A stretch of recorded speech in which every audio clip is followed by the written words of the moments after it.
The National Drug Law Enforcement Agency (NDLEA) commends representatives' opposition to marijuana legalization bill. And Akwa Ibom Chief Judge pardons 45 inmates. Plus, drone strike in eastern Syria kills one U.S. contractor and injures 5 troops. Hello and welcome to News Live and Viewer Television. I am Akioma Eneji. The National Drug Law Enforcement Agency (NDLEA) has commended some members of the House of Representatives for disagreeing with 3 of their colleagues over a bill seeking to legalize the cultivation, sale and use of cannabis, also known as marijuana, for commercial purposes. The chairman of the NDLEA, Brigadier General Buba Marwa, on Friday lauded the lawmakers for rejecting what he called another attempt to push through a bill to decriminalize cannabis cultivation, sale and use in Nigeria on the floor of the Green Chamber of the National Assembly. Newsman reports that the House of Representatives on Thursday voted down the bill harmoniously sponsored by Benjamin Kalu, Olumide Oshoba and Miriam Onoha. The Chief Judge of Akwa Ibom State, Justice Ekaite Obot, has released 45 inmates across the state during her visit to the correctional centers. The Chief Judge disclosed this while briefing newsmen in Uyo after a 3-day visit to correctional centers in the state. Obot called for the relocation of Eket Correctional Center to decongest the facility for better management of inmates. Newsman reports that the Chief Judge visited Ikotabasi Eket, Ikotepene and Uyo Correctional Centers. And the Delta State Chief Judge Justice Tessie Diai has released 2 inmates, Abubakar Abdullahi and Ufoma Victor, from the Sapele Custodial Center as she commenced the first quarter of the 2023 jail delivery exercise. It was gathered that Abdullahi had been in detention since 2020 for alleged conspiracy, kidnapping and armed robbery, while Victor, who was accused of the same offense, had been in custody since 2022.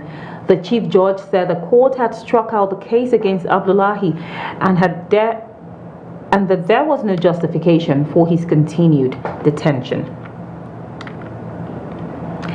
And the National Senior Citizens Center (NSCC) has signed a memorandum of understanding with the Federal Ministry of Health to create action plans for the provision of healthcare services for older persons across the country.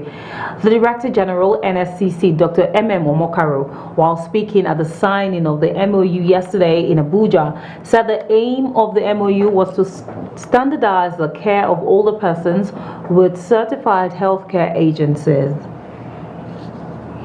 Older persons. The mandate of the National Senior Citizen Center is to identify the needs of older persons and to cater for those needs. And of course, you would know that the primary mandate for healthcare for the entire citizenry of Nigeria lies with the Federal Ministry of Health. And there is no way we would have embarked, even as initiators, of developing national benchmark statements and minimum standards in curriculum for the training of care providers and care agency operators without a formidable partnership with the Federal Ministry of Health. And of course, you would know that the Federal Ministry of Health has many agencies under it, one of which is the National Primary Healthcare Development Agency, and of course the National Council for Nursing and Midwifery. The Memorandum of Understanding today goes beyond today because we are looking at long-term care for older people. The Director, Head Gender, Adolescent, School Health and Elderly Division, Federal Ministry of Health, John Ovoraye, in his remarks explained that the MOU is important to the achievement of the universal health coverage. MOU that we have just signed now, what it means is that there's going to be more robust relationship, robust interaction, and not only that, define clear roles and responsibility so that we can be complementing, not to be seen to be doing the same thing. Repetitiveness will be eliminated, and so we have that complementary kind of supportive things to one each of the agencies and ministries, and then repetitiveness and waste of resources will be eliminated. And so we will be coming from the health needs of the elderly people, they will be addressing the social needs of the elderly people, and so that robustness will continue to go on. And the Secretary to the Government of the Federation, Boss Mustafa's Minister of Finance, Zainab Ahmed, and all the government officials embarked on a final inspection of the multi-billion naira VIP wing of the State House Medical Center facilitated by construction giant Julius Berger within the presidential villa. The inspection, led by the Permanent Secretary Tijani Umar, Director of Maintenance Joshua Akpagu, and other officials, came barely 68 days to the end of President Muhammadu Buhari's administration. Recall that the presidency had vowed to inaugurate the state-of-the-art clinic, which will offer Medicare for the country's vice president, visiting heads of state, and other high-ranking officials of government before the end of the Buhari-led government. You know, before now, in 2018, he had given approval that the State House Clinic, medical center then, there in the other part of Asokoro, that had challenges about equipment, about aging, issues, resources, funding, everything. It was scaled down from medical center to a State House medical clinic. Now he has approved, with everything that has been improved in the other place, and with this state-of-the-art facility, we can no longer operate this as a clinic. It is now State House Medical Center. He has just granted the approval. So thank you very much. Thank you very much. Thank you. Speaking to Newsman after inspecting the 13-bed edifice, Mustafa expressed satisfaction with the pace of work and the quality of equipment already fitted in the 5-star medical center ahead of the official commissioning ceremony. Heads of government. Peradventure, there is an emergency. We need a facility that will provide the kind of care that is internationally acknowledged and recognized, and a standard kind of care before even that particular head of state or government is evacuated out of the country. And this facility provides for that. We have aging former presidents. I believe that they would have access to these facilities. The sitting president will have access to it. And other top government functionaries, as might be prescribed by the administrative structure that will be put in place. I believe that this is money well spent.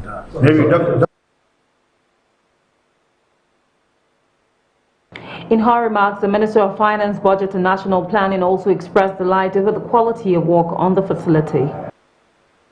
I'm pleased about what I've seen today. We have supported this process in terms of making sure that the funding is provided on time. This is a project that has been delivered dead on time and on budget, so there has been no overrun. And the facilities here are world class. We're looking forward to the commissioning very soon and to putting this facility to full use. I have donated myself as one of the people that can be tried in this test where you can do some of your test runs. I'm willing to come and do a medical here to testify that everything that is here is what you can see anywhere you go in the world. The Jama'at Sunnah in Bauchi State on Friday appealed to the federal government to make Naira notes available during Ramadan. The chairman of the Faith Committee, Kasuwan Shanu Mosque Hassan Gwani, made the appeal during the opening of this year's annual Ramadan celebration. Meanwhile, the Federal Executive Council has felicitated the Muslim faithful as it commences the month-long Ramadan fast. The Secretary to the Government of the Federation, Boss Mustafa, conveyed the congratulatory message on behalf of the FEC in a statement issued by the Director of Information Office of the SGF, Willie Bassi.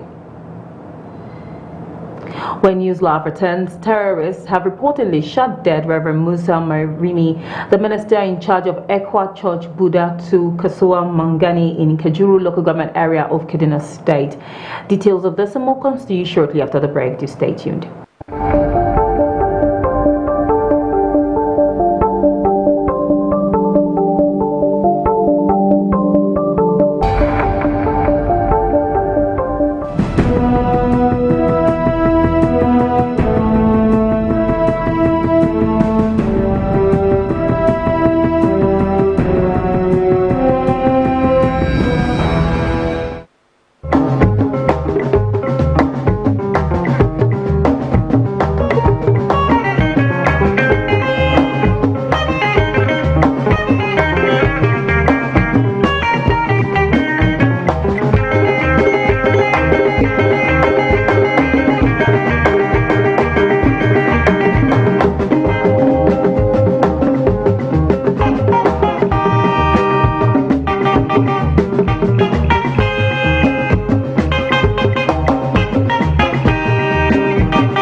Yeluna Kunabi, Inata Kuala, in a Quasia Kamayan in a woman, Okungali boy Katianti, Ilizia Bulua, on your members in Aniko, Okungali boy Katianti, Ilizia Bulua. When the Mebe, on your members in Aniko, Ogazamaka Wajina, Ogazamaka Wajina, Osiliana, you can get it. Again, I love you. Ajia Shagatan Namu, Ajia Salebe, Hasade Nayam, Hopia Museno Cinema, Namo, Namana, my name is Bene.